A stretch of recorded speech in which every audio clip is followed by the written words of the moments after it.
தமிழோடு இணைந்து இயற்கையோடு வாழும் அனைவருக்கும் வணக்கம். இந்தியா இஸ்ரேல் இணைந்து ட்ரோன்கள் மற்றும் அடுத்த தலைமுறை ரோபோட்களை தயாரிப்பதற்கான முக்கியமான ஒப்பந்தம் ஒன்றை இப்ப கையெழுத்திட்டிருக்காங்க. இவற்றை பற்றி பார்த்தரலாம். இவற்றை தொடர்ந்து நம்ம பார்க்க போறது சீனாவுக்கு ஒரு மிகப்பெரிய அசிங்கமா இது காணப்படுது. மிகப்பெரிய அளவுக்கு இலங்கை சிலிருந்து இன்சல்ட் படுத்தப்பட்டிருக்கு. சீனா மிகப்பெரிய கோபத்தில் இருக்கு இலங்கை மேல. என்ன கேட்டீங்கன்னா, அதாவது ஆர்கானிக் உரங்கள் இலங்கைக்கு சீனா சிலிருந்து வழங்கி வைக்கப்பட்டிருங்க. அந்த ஆர்கானிக் உரங்கள் அப்படியே முதல் கட்டமா வழங்கப்பட்டது எல்லாத்தையுமே இலங்கை சிலிருந்து ரிட்டர்ன் அனுப்பி விட்டுறப்பட்டிருக்கு. இதனால இலங்கை மேல சீனா மிகப்பெரிய கோபத்தில் இருக்கு. என்ன ஒரு காரணத்துல ரிட்டர்ன் அனுப்பி வைக்கப்பட்டிருக்கு அப்படின்றத பார்த்தரலாம். இவற்றை தொடர்ந்து நம்ம பார்க்க போறது வடகொரியாவோட அதிபர் கிம் ஜாங் உன் அவங்க மாயமாகி விட்டதாக பொதுவெளியில் தோன்றவே இல்லை அப்படின்ற மாதிரி தகவல் வெளிவர ஆரம்பிச்சிருக்கு. இது என்ன அப்படின்றத பார்த்தரலாம். கடைசியாக இந்தோனேசியால எண்ணெய் கிணறு தீப்பற்றி எரிஞ்சிருக்கு. இதற்கு பின்னாடி உள்ள காரணங்கள் என்ன அப்படின்றத பார்த்தரலாம். இப்படி 4 செய்தியில மட்டும்தான் நம்ம விரிவா டீடைல்டா பார்க்க போறோம். வீடியோ பார்த்துக்கிட்டு இருக்க நண்பர்கள் சேனலை சப்ஸ்கிரைப் பண்ணாம தான் சப்ஸ்கிரைப் பண்ணீங்க. வாங்க இப்ப நம்ம வீடியோக்குள்ள போகலாம். முதல் செய்தி, இந்தியா இஸ்ரேல் இடையான கூட்டு முயற்சிகள் கூட்டு ஒப்பந்தம் அப்படின்றது மேலும் வலுப்படுத்தும் விதமாக, மேலும் அதை பிரதிபலிக்கும் விதமாக முக்கியமான கூட்டு ஒப்பந்தம் அப்படின்றது கூட்டு முயற்சியாக இணைந்து செயல்பட இருப்பதற்கான ஒரு முக்கிய ஒப்பந்தம் ஒன்று கையெழுத்தாயிருக்கு நண்பர்களே. அவற்றின் அடிப்படையில் நம்ம பார்க்கும்போது ட்ரோன்கள் தயாரிப்பதாங்க. அதாவது இந்தியாவிற்கு பயன்பாட்டிற்கு ட்ரோன்கள் அப்படின்றது முக்கியத்துவம் வாய்ந்ததாக இனி வருங்காலங்களில் இனி வரும் தலைமுறைகளை இன்னும் ஒரு 10 ஆண்டுகள் கழித்து அதிக அளவிற்கு இந்த ஒரு ட்ரோன்களோட பயன்பாடு அப்படின்றது இருக்கும் அப்படின்றத பற்றி நம்ம தொடர்ச்சியா பார்த்து வந்துகிட்டு இருக்கோம், பேசி வந்துகிட்டு இருக்கோம். அந்த வகையில் தான் இந்த ஒரு முக்கிய ஒப்பந்தம் போடப்பட்டிருப்பதாக காணப்படுது நண்பர்களே.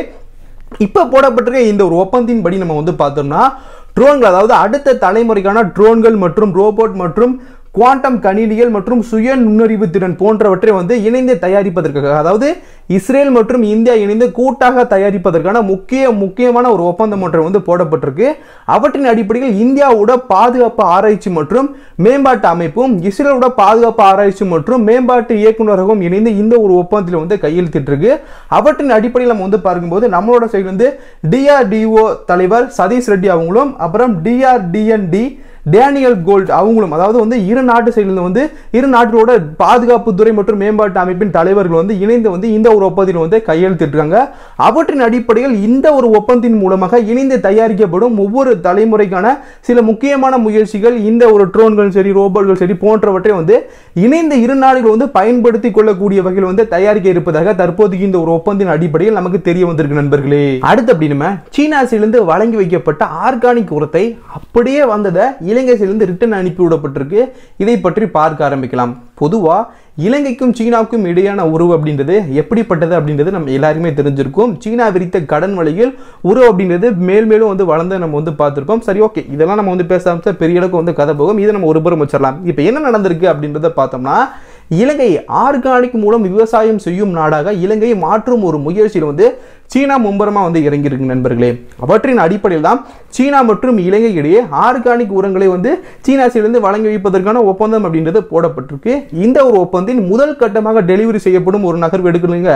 அந்த ஒரு நகர்வின் அடிப்படையில் தான் தற்போதைக்கு ஒரு விஷயம் நடந்திருக்கு. என்னன்னா, முதல் கட்டமாக முதல் டெலிவரியில் 20,000 டன் ஆர்கானிக் உரங்கள் சீனாசிலிருந்து இலங்கைக்கு வழங்கி வைக்கப்பட்டிருக்கு. அப்படி வழங்கி வைக்கப்பட்ட அந்த ஒரு உரங்களை தான் தற்போதைக்கு அப்படியே இலங்கை பார்சல் பண்ணி ரிட்டர்ன் அனுப்பியிருக்கு. அதுக்கு என்ன ஒரு காரணம் சொல்லப்பட்டிருக்கு அப்படின்றத பார்த்தோம்னா, சீனா அனுப்பி வச்ச இந்த ஒரு ஆர்கானிக் உரம் தரம் குறைவாக இருக்கு, அதன் காரணமாக அனுப்பி வைக்கப்பட்டிருக்கு. பரிசோதனை செஞ்சு பார்த்துல தரம் சரியாக இல்லை அப்படின்னு சொல்லி அனுப்பி வைக்கப்பட்டிருக்கு. அதுல குறிப்பா என்ன சொல்லப்பட்டிருக்குன்னா, இதுல அதிக அளவுக்கு பாக்டீரியா அப்படின்றது நிறைஞ்சிருக்கு. இவற்றின் காரணமாக கேரட் மற்றும் உருளை போன்ற காய்கறிகள் தீங்கு விளைவிக்கக்கூடியதாக மாறிடும் அப்படின்றத உடனே பரிசோதனை செஞ்சுட்டு இலங்கையோட வேளாண் துறை இயக்குனர் அஜெண்டா தேவி அவங்க உடனே இந்த ஒரு நகர்வை எடுத்துருக்காங்க. ஓகே, இதை ஒரு புறம் வச்சிடலாம். இன்னொரு புறம் சீனா சைடு பார்த்தோன்னே, சீனா எப்படி நாங்க அனுப்புறதுல தரம் உடனே சோதிச்சு பார்த்துட்டு பரிசோதனை செஞ்சதுல தரம் சரியில்லை அப்படின்றது நீங்க எப்படி சொல்லலாம் அப்படி சொல்லலாம் அப்படின்னு ரொம்ப ஒரு உருட்டல்ல ரொம்ப ஒரு டென்ஷன்ல இலங்கை மேல இருக்குது, ஒரு காண்டாக இருக்குது அப்படின்றதுல எந்த ஒரு மாற்று கருத்துல இந்த ஒரு விஷயத்துல.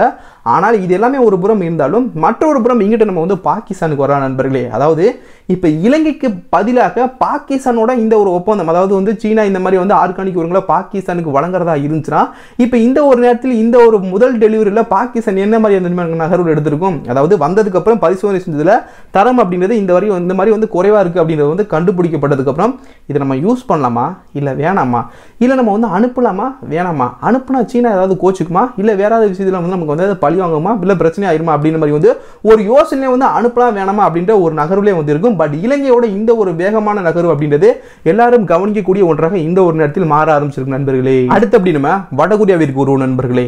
வடகொரியா அப்படின்னு சொல்லி எடுத்துக்கிட்டாலே மர்ம தேசம் அப்படின்றது நம்ம எல்லாருமே தெரிஞ்சிருக்கும். ஒவ்வொரு விஷயத்தில் ஒவ்வொன்றிலும் வந்து நிறைஞ்சிருக்கும்.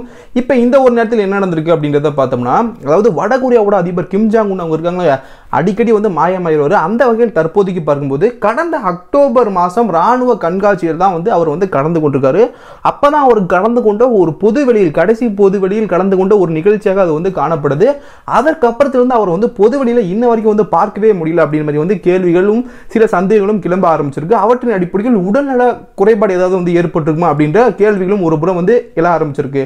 அதே சமயம் இதில் வந்து மெயினாக கவனிக்க வேண்டியது இன்னொரு புறம் அங்கிட்டு என்ன சொல்லப்படுது, வடகொரியாவோட அரசியல் வந்து என்ன சொல்லப்படுது அப்படின்றத பார்த்தோம்னா, அவர் வந்து அலுவலக வேலைகள் வந்து ரொம்ப வந்து பிஸியா இருக்காரு. அந்த ஒரு காரணத்தால தான் அவரால் வந்து வெளியில வர முடியல அப்படின்னு மாதிரி வந்து சொல்லப்படுது.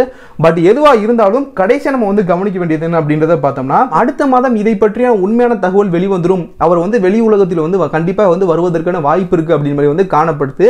அதற்கு என்ன ஒரு விஷயம் அப்படின்றது கேட்டீங்கன்னா, அதாவது கிம் ஜாங் உன் இவரோட அப்பாவும் முன்னாடி அதிபராகவும் இருந்த கிம் ஜங் இல்லிங் இவரோட நினைவு நாள் அப்படின்றது அடுத்த மாதம் வந்து வருது நண்பர்களே. அவற்றில் வந்து கட்டாயமாக இவர் வந்து கலந்து கொள்வாங்க. அந்த ஒரு நிகழ்ச்சியில் வந்து கட்டாயமாக இவர் வந்து கலந்து கொள்வாங்க அப்படின்னு வந்து பார்க்கப்படுது.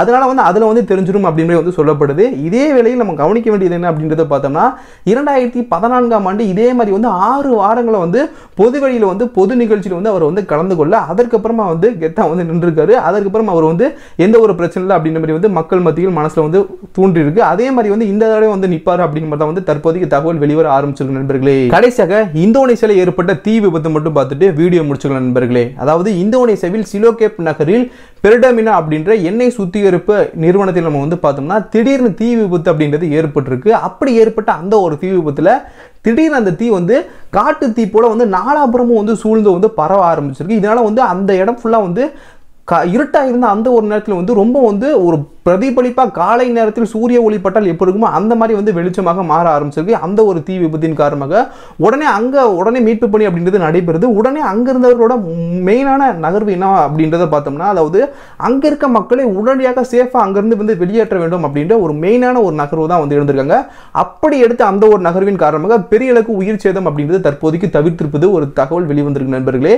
இது ஒரு நல்ல ஒரு முக்கியமான ஒரு நகர்வாக வந்து காணப்படுது. சரி, இதெல்லாம் பார்த்து இந்த ஒரு வீடியோவின் முடிவில் நான் உங்கள்கிட்ட கேட்கணும்னு நினைச்ச ஒரு கேள்வி, இலங்கை அதாவது சீனா சேர்ந்து அனுப்பி வைக்கப்பட்ட ஆர்கானிக் உரத்தில் வந்து சரியான தரம் இல்லை அப்படின்றது வந்து கண்டுபிடிக்கப்பட்ட உடனே, பரிசோதனை வந்து தெரிஞ்ச உடனே வந்து இலங்கை சேர்ந்து வேகமாக இந்த ஒரு நகர்வு எடுக்கப்பட்டு ரிட்டர்ன் வந்து அனுப்பி வைக்கப்பட்டிருக்கு. இலங்கையோட இந்த ஒரு வேகமான நகர்வு, அதாவது சீனா ஏதாவது வந்து நினைச்சுக்குமோ, சீனா ஏதாவது வந்து இந்த ஒரு விஷயத்தில் வந்து பிரச்சனை ஆயிருமோ, சீனா ஏதாவது வந்து நமக்கு வந்து பிரச்சனை பின்னாடி வந்து ஏதாவது விஷயத்தில் வந்து பழிவாயிருக்கும் அப்படின்றது எதையுமே வந்து யோசிக்காமல் உடனடியாக இந்த ஒரு நகர்வு இலங்கை வந்து எடுத்திருக்கு. இருந்தாலும் ஒரு புறம் சீனா கோபத்தில் தான் வந்திருக்கு. இலங்கையோட இந்த ஒரு வேகமான நகர்வை பார்க்கும்போது உங்களுக்கு என்ன தோணுது? உங்களோட ஒப்பீனியன், உங்களோட கருத்து, உங்களோட கருத்தை கீழே கமெண்ட்ஸ்ல வந்து பதிவு பண்ணுங்க. இது போன்ற வேறு ஏதாவது டாபிக் எல்லாம் பேசணும் நீங்க நினைச்சா அதையும் கீழே கமெண்ட்ஸ்ல பதிவு பண்ணுங்க. கட்டாயமா நான் பேசுறேன். மெயினா வீடியோ பார்த்துட்டு இருக்க நண்பர்கள் சேனலை சப்ஸ்கிரைப் பண்ணாம தான் சப்ஸ்கிரைப் பண்ணி வச்சுங்க. அப்படியே பக்கத்துல இருக்க பெல் ஐக்கானை கிளிக் பண்ணி வச்சுங்க. அப்பனா தான் நான் தினமும் பேசுற வீடியோ உங்களுக்கு நோட்டிஃபிகேஷன் வந்து சேரும். ஓகே, சப்ஸ்கிரைப் பண்ணிக்கங்க, மறந்துடாதீங்க. நாளைக்கு ஒரு புது வீடியோ வந்து மீட் பண்றேன். And then one of informative bye. Stay safe. Jai Hind.